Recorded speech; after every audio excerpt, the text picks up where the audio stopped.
with the devil was the highest rated horror movie of 2024, according to Rotten Tomatoes. Oh, that's right. But how is that possible since this year has been completely stacked with good horror movies?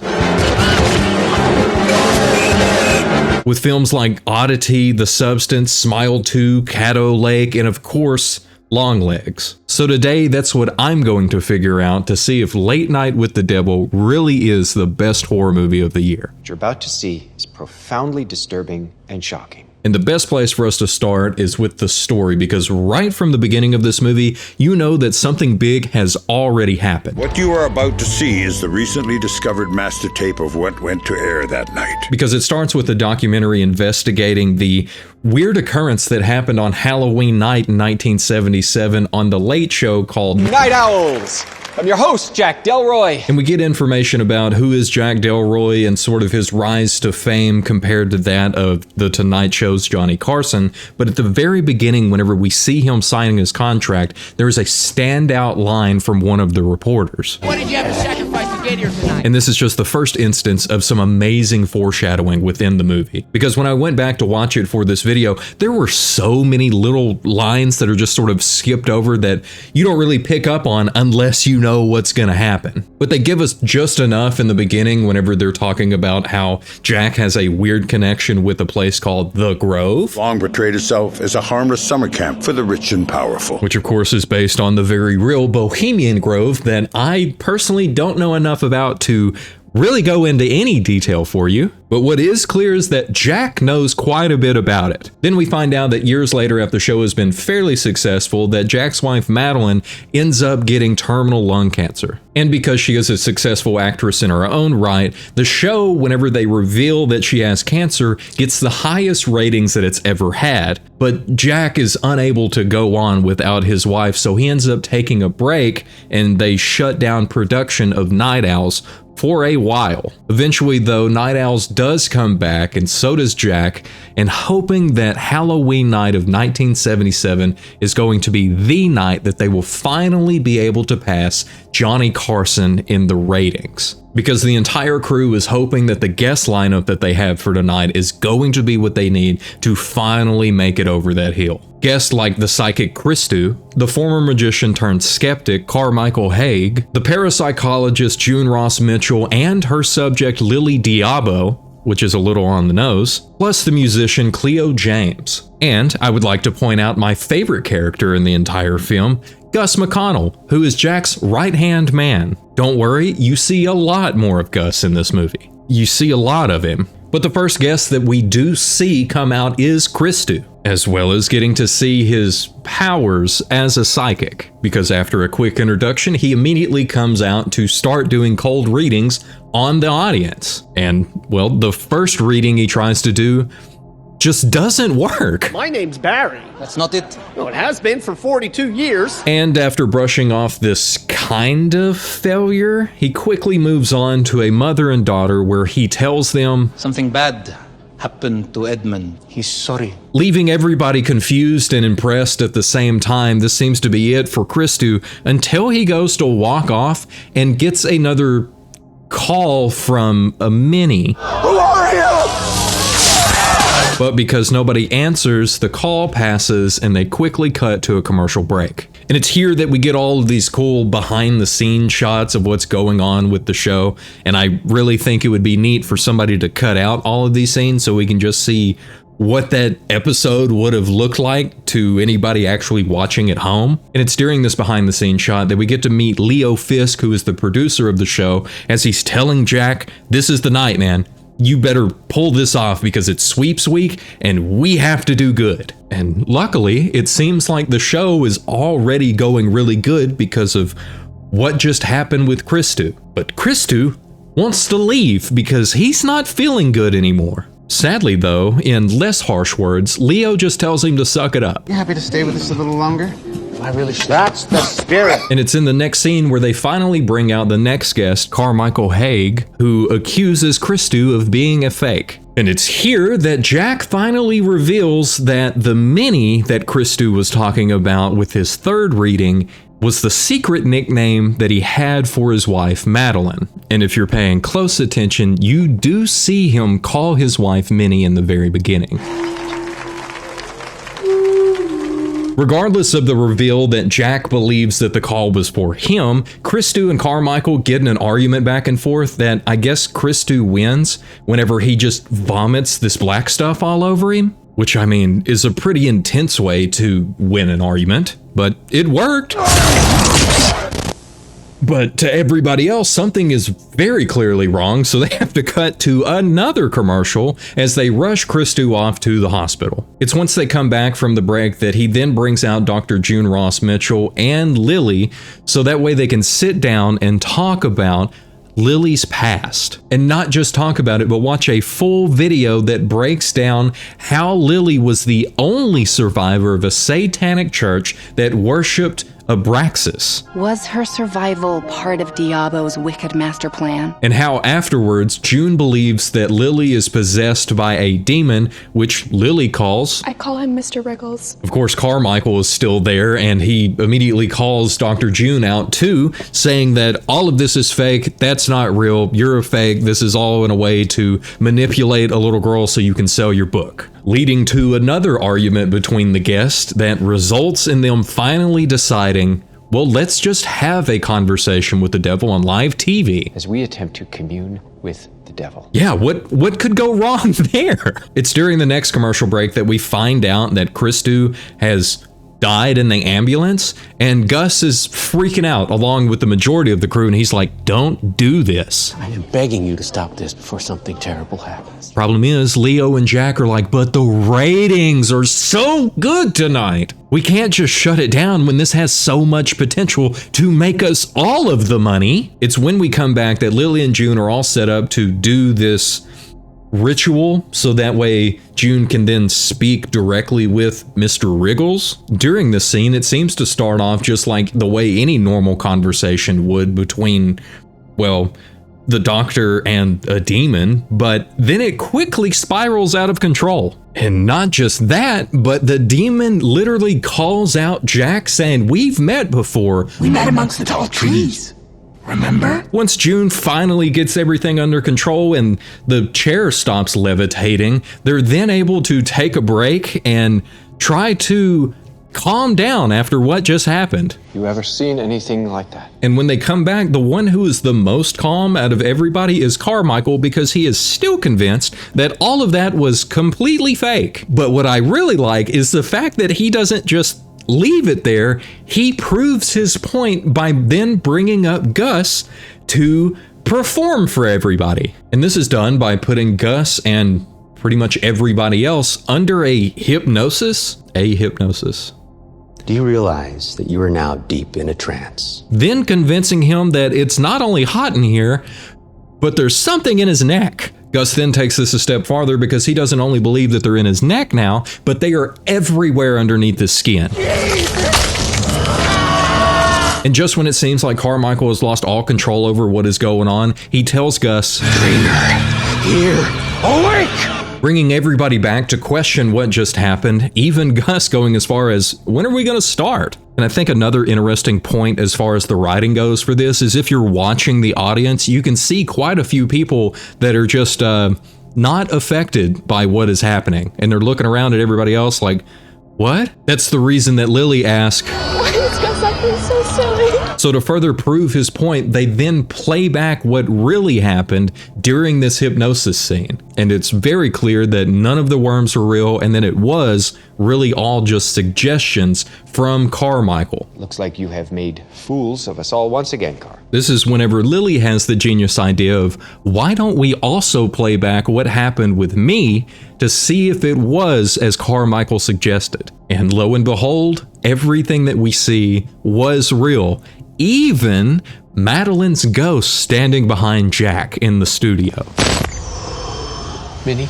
Now, while this should be enough to convince Carmichael that what he just experienced was real, and that he should then give his $100,000 check to June and Lily for proving that all of this is real, he still wants to argue that all of this was a setup. This causes a fight to break out between all of the guests, and Jack is trying his hardest to keep everything under control. But when some electricity then hits Lily and causes her head to split open, you know everything's fixing to go sideways.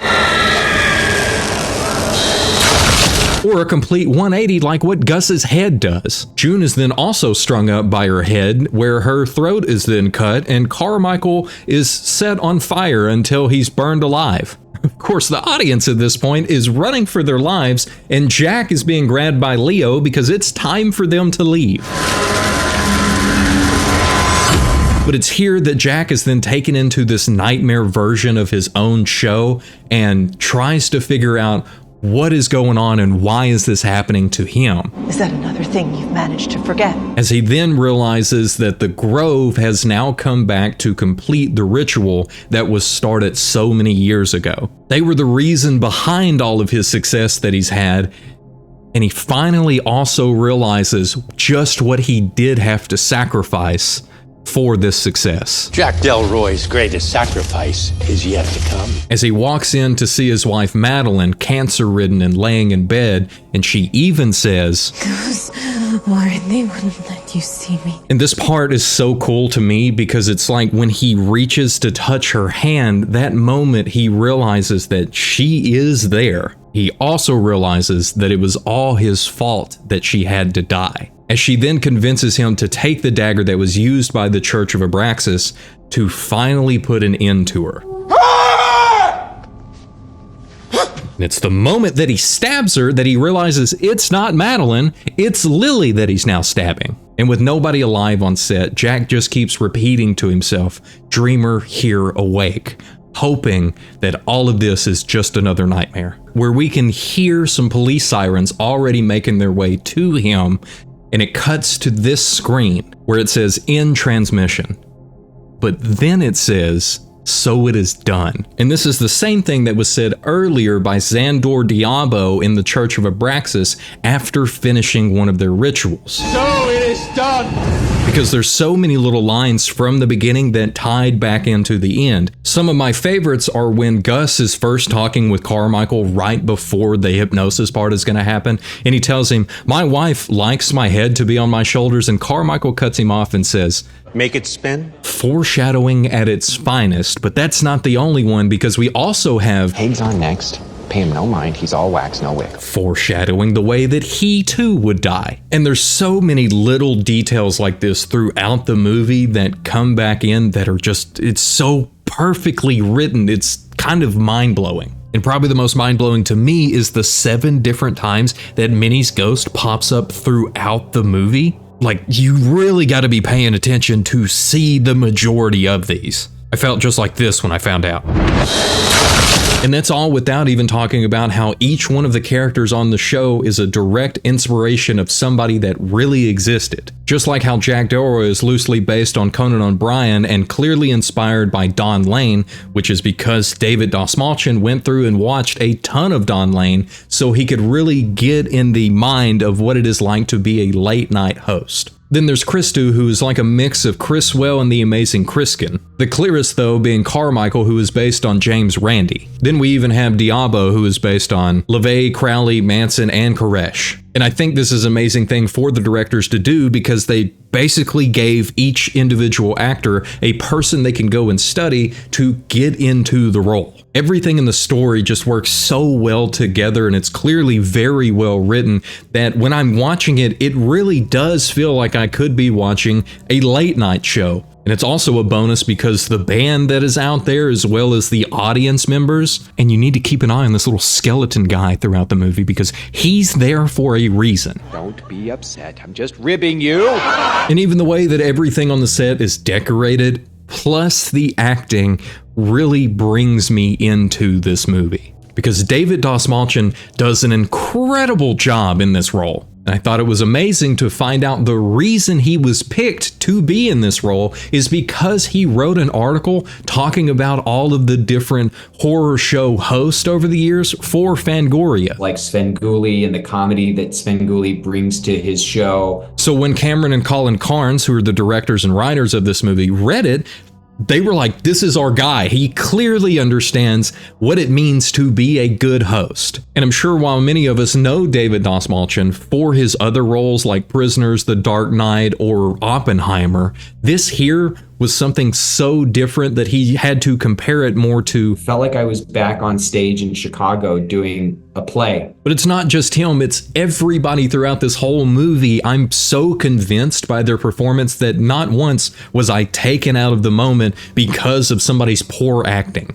And I find it even more impressive because Ian Bliss, who played Carmichael very well, only had 4 days to prepare for the role. Turn off your TV sets before Abraxas claims your souls! He was hired for a different role in the movie, and then whenever that actor backed out, they said, you'll be perfect, figure it out. And he did. He figured it out so well. A very deep trance. And so did Ingrid Torelli, who played Lily Diabo, because this is her first feature film. And from the moment she's introduced, where she's just directly staring into all of the cameras while talking to everybody else, you can tell something's off. And I'm just so impressed to find out this is her first big movie. She somehow has this perfect level of like innocence, but also knowing that just makes it so much better. I think you're going to be very famous soon. And I think it's that knowing that really brings up the level of fear for me in this film, because it more plays off of the psychological horror side than anything else in this movie. Turn it off! Turn it off! Turn it off! But since I love psychological horror and any movies that fall under that category, it brings me to a point of more interest in what's going on than it does being scared. Because at this point, with all the movies that I've seen, it takes quite a bit to get under my skin. Like Gus's skin, for example. Some people might watch this and be completely horrified by what's going on. Indeed, quite grotesque. But I'm over here thinking, what's really going on in this moment? But the scariest part for me is not all the insanity that's going on set, but it's actually the very end when we finally get the reveal and why. It wasn't supposed to turn out this way.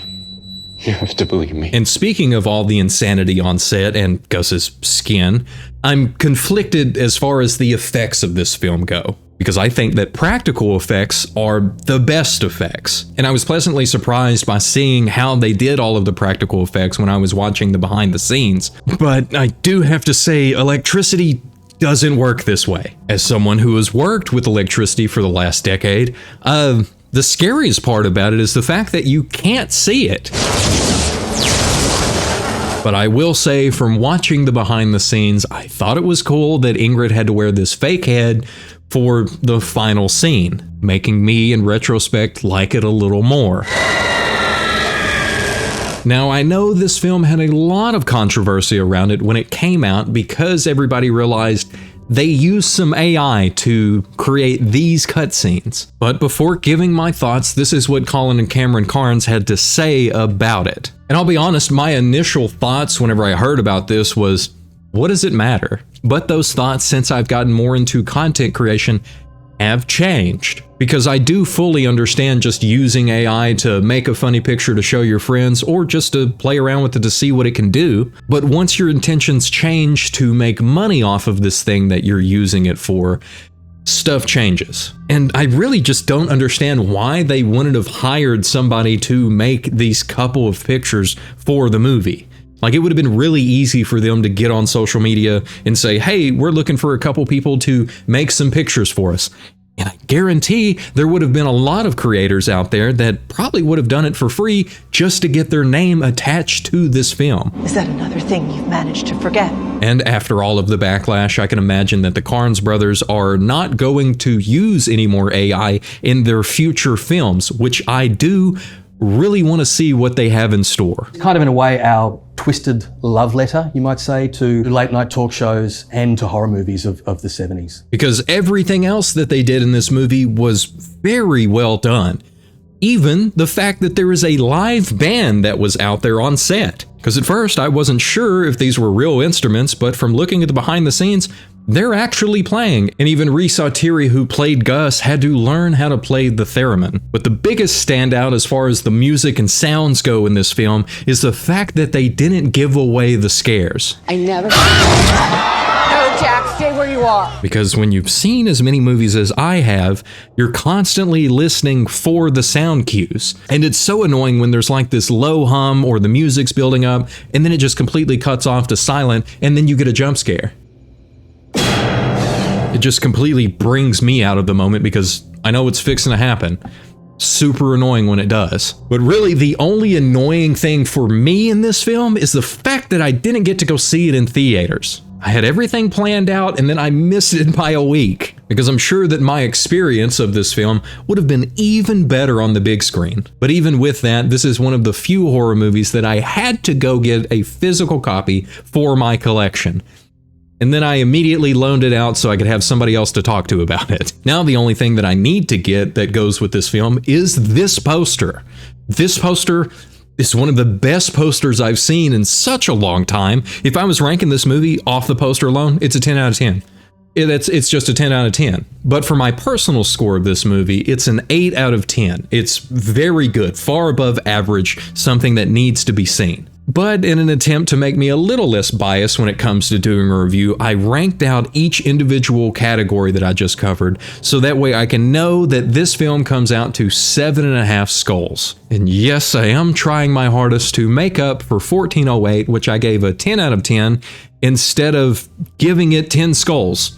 It was right there and I just completely missed it. 10 skulls!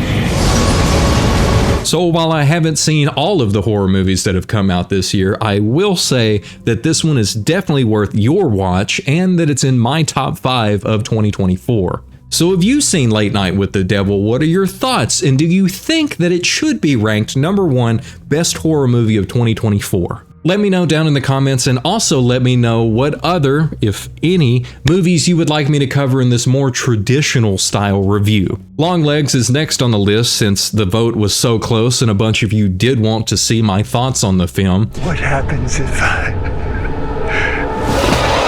But I've got a bunch of other movies that I would just like to talk about. So thank you for watching and hitting that colorful like button down there. And of course, as always, thanks to all of the amazing channel members.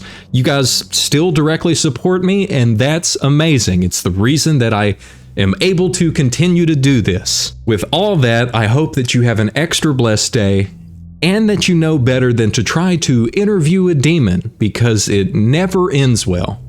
So I'll see you in the next.